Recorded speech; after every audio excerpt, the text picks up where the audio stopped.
नमस्ते बच्चों।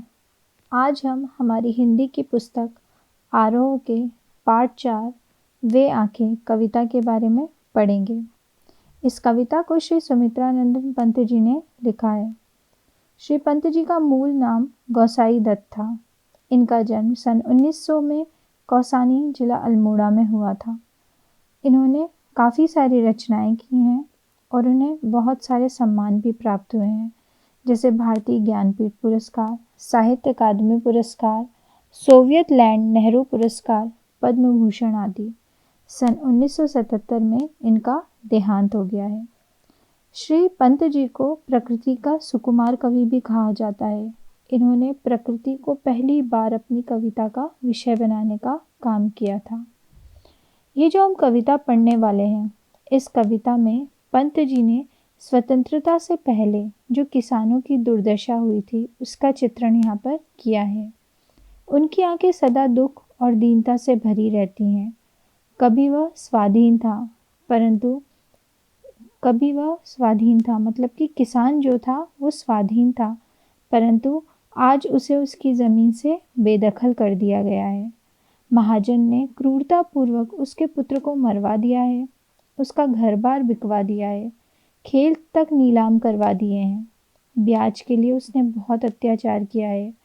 उसकी पत्नी बिना इलाज के मर गई। उसकी दूध पीती हुई बेटी दूध के अभाव में चल बसी। उसकी पुत्रवधू को पतिघातिनी कहा गया है, यानी कि उसके पति की मृत्यु का उसको दोषी बनाया गया है। फिर उसे थानेदार ने भी बुलवा भेजा था। उसके बाद उसने अपने आप को ख़त्म कर लिया था। इन सब अत्याचारों को याद कर करके उस किसान की छाती फट जाती है, अर्थात वो बहुत ज़्यादा ही दुखी हो जाता है। तो आज हम इसी कविता को पढ़ेंगे और इस जानेंगे कि स्वतंत्रता के पहले किस तरीके से उन पर अत्याचार होते थे और उनकी क्या दशा थी। पंक्तियां हैं। अंधकार की गुहा सरीखी, उन आँखों से डरता है मन, भरा दूर तक उनमें दारुण दैन्य दुख का नीरव रोदन। यहाँ पर कवि कहते हैं कि भारतीय किसान की आंखें मुझे एक अंधेरी गुफा के समान भयानक लगती हैं। जिस प्रकार अंधेरी गुफा के भीतर झांकने में डर लगता है, उसी प्रकार किसान की शून्य आंखों में देखने में भी बहुत भय लगता है, क्योंकि उसकी उन धसी हुई आंखों में निराशा, शोषण, पीड़ा और बहुत ही दुख, इसके सिवाय कुछ भी नहीं है। उन आंखों में भयानक गरीबी का दुख और उनका चुपचाप गरीबी को सहे जाने का एक बहुत ही मौन रुदन है। मतलब इतना ज़्यादा दुख है कि कवि उनकी आंखों में देखने में भी डरते हैं। वह स्वाधीन किसान रहा, अभिमान भरा आंखों में इसका, छोड़ उसे मझधार आज संसार का गार सदृश वह खिसका। यहाँ पर कवि कहते हैं कि भारतीय किसान कभी स्वाधीन था, स्वावलंबी था, उसके पास अपना कहने को कुछ खेत थे, तब उसकी आंखों में स्वाभिमान था, एक चमक थी। तब समाज में उसकी मान मर्यादा थी, परंतु आज उसका स्वाभिमान उसे छोड़कर ऐसे खत्म हो गया है जैसे कोई रेतीला किनारा टूटकर नदी के प्रवाह में बह जाता है। अर्थात आज उसका जीवन बिल्कुल ही स्वाभिमान शून्य बनकर रह गया है। लहराते हुए खेत द्रगों में हुआ बेदखल वह अब जिनसे, हंसती थी उसके जीवन की हरियाली जिनके तृण तृण से। यहाँ पर वे कहते हैं कि उस किसान की आंखों में आज भी वे लहलहाते खेत झूम उठते हैं जिनसे वो वंचित कर दिया गया है, यानी उसके खेतों को उससे छीन लिया गया है। सूदखोर सेठों ने थोड़े से ऋण के बदले उसकी सारी खेती को हथिया लिया है। उन खेतों का एक एक तिनका उसे इतना प्यारा था कि उसे देखकर किसान के जीवन में एक हरियाली आ जाती थी, उसका मन प्रसन्न हो जाता था। और किसान की तो सच्ची दौलत उसकी खेती और उसकी फसल है। दुर्भाग्य से उसे आज उन्हीं खेतों के अधिकार से वंचित कर दिया गया। इस कारण उसके जीवन की सारी प्रसन्नता नष्ट हो गई थी। आंखों ही में घूमा करता वह उसकी आंखों का तारा, वह उसकी आंखों का तारा, कारकुनों की लाठी से जो गया जवानी ही में मारा। यहाँ पर जो किसान है उसके बेटे के बारे में कहा गया है कि किसान का जो प्यारा बेटा था उसकी जवानी की अवस्था में ही साहूकार के कारिंदों ने, मतलब साहूकार के जो लठैत होते हैं, उन लोगों ने लाठियों के निर्मम प्रहार से उसे मार दिया था। अपने प्रिय बेटे की वह क्रूर हत्या आज भी उसके आँखों के सामने प्रत्यक्ष होकर नाचने लगती है। यानी कि यहाँ पर बताया गया है कि किस प्रकार से उन लोगों का अत्याचार चलता रहता था। बिका दिया घर द्वार महाजन ने, न जाने ब्याज की कौड़ी छोड़ी, रह रह आँखों में चुभती वह कुरकुही बरधों की जोड़ी।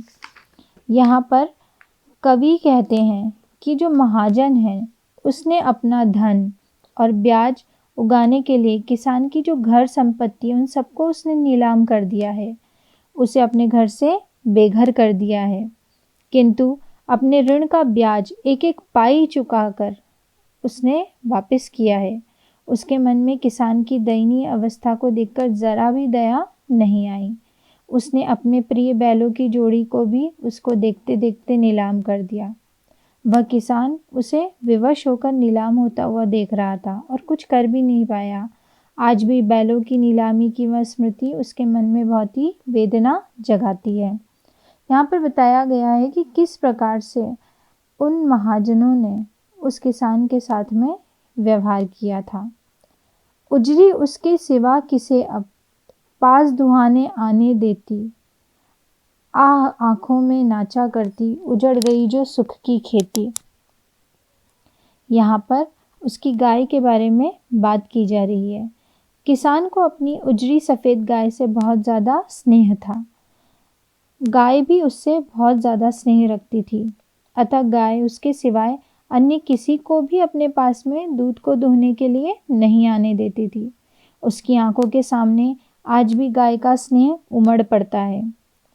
अब उस बेचारे किसान का सुखमय संसार उजड़ गया है और उसे बार बार अपनी उस गाय की याद आती है।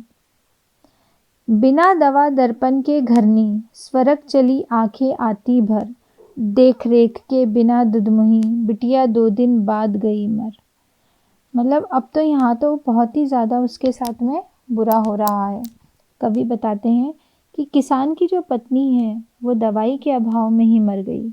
वह इतना फटेहाल था कि पत्नी की बीमारी का इलाज भी नहीं करा पाया। ये सोचकर उसकी आंखों में आंसू आ जाते हैं। पत्नी की मृत्यु के बाद उसकी जो बच्ची होती है, जो उसकी बच्ची माँ पर आश्रित होती है, उसकी भी वह ठीक से देखभाल नहीं कर पाया था और अंत में वह बेचारी बच्ची भी अकाल मृत्यु को प्राप्त हो गई थी। और इतनी सारी जो यातनाएं थी, उन यातनाओं ने उसको घेर लिया था और उसका मन इतना ज़्यादा ही दुखी होता जा रहा था। वो जितना सोचता था उतना ही ज़्यादा दुखी हो रहा था। घर में विधवा रही पतोहू, लक्ष्मी थी यद्यपि पतिघातिन, पकड़ मंगाया कोतवाल ने, डूब कुएं में मरी एक दिन। उस किसान के घर में उसकी विधवा पुत्रवधू शेष बच गई थी। लोग उसको पतिघातिनी अर्थात पति की हत्या का कारण समझ रहे थे और बोल भी रहे थे, पर अब वही इस घर की गृहलक्ष्मी के समान थी। उसे भी एक दिन कोतवाल ने बुलवाकर उसके साथ में बहुत ही बुरा व्यवहार करा और लाज के मारे वह कुएं में कूदकर मर गई। बेचारा किसान अपना सर्वस्व खोकर बहुत ही ज़्यादा अकेला हो गया था। खैर पैर की जूती जोरू, न सही एक दूसरी आती, पर जवान लड़के की सुधकर सांप लौटते फटती छाती। मतलब अब यहाँ पर एक ऐसी मनोस्थिति का वर्णन किया गया है कि औरत जो होती है वो दूसरी भी आ सकती है, लेकिन उस व्यक्ति को सिर्फ अपने बेटे का दुख है, पत्नी के मरने का उसको दुख नहीं है। यहाँ पर एक मानसिकता भी बताई गई है। पत्नी मरी तो मरी, उसका मरना इतना कष्टकर नहीं था, वह तो पैर की जूती के समान तुच्छ होती है, ऐसा उनका मानना है। मनुष्य चाहे तो एक जूती के फटने पर दूसरी बदल ले, इसलिए वह किसान अपनी दूसरी पत्नी को भी ला सकता था। परंतु जब उसे अपने जवान लड़के की हत्या हो जाने की याद आती है तो उसकी छाती पर सांप लौटने लगते हैं। उसका मन बहुत ज़्यादा पीड़ित हो जाता है और दर्द के मारे दुख के मारे उसकी जो छाती होती है वो बहुत ही ज़्यादा विदीर्ण हो जाती है। अतः जब वह अपने जवान पुत्र को नहीं बचा पाया तो दूसरी पत्नी को लाने की हिम्मत कैसे करता।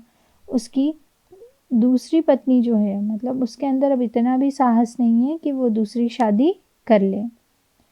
पिछले सुख की स्मृति आंखों में क्षण भर एक चमक है लाती, तुरंत शून्य में गड़वा चितवन तीखी नोक सदृश बन जाती है। अंतिम पंक्तियों में कवि कहते हैं कि किसान जब अपने पुराने वैभव और अपने सुख को याद करता है तो उसे क्षण भर के लिए सुख और आनंद दोनों मिलता है। उसकी आंखों में चमक आ जाती है। उसे अपने खेत, गाय, पुत्र, पत्नी, बिटिया, पुत्रवधू, सबकी इच्छाएं, सबके बारे में सोचना, उस सबकी कल्पना उसको सुख देने लगती है। लेकिन जब उसकी कल्पना धीरे धीरे गहरे चिंतन में उतरती है, मतलब उसके अंदर चिंताएं आती है और उसकी नज़रें कहीं शून्य में गड़ी की गड़ी रह जाती हैं, उसे एक एक करके सबके नष्ट होने की याद आती है, तो वे सब स्मृतियाँ उसके लिए दुखदाई बन जाती हैं। तो इस प्रकार से यहाँ पर इस कविता में पंत जी ने जो भारतीय किसान है, स्वतंत्रता प्राप्ति के पहले उसकी जो दुर्दशा थी उसका यहाँ पर वर्णन किया है कि किस प्रकार से उन पर अत्याचार होते थे और किस प्रकार से वो अपने जीवन को बहुत ही ज़्यादा दुखमय बना लेते थे, क्योंकि वो साहूकारों के फेर में फंस जाते थे। Thank you.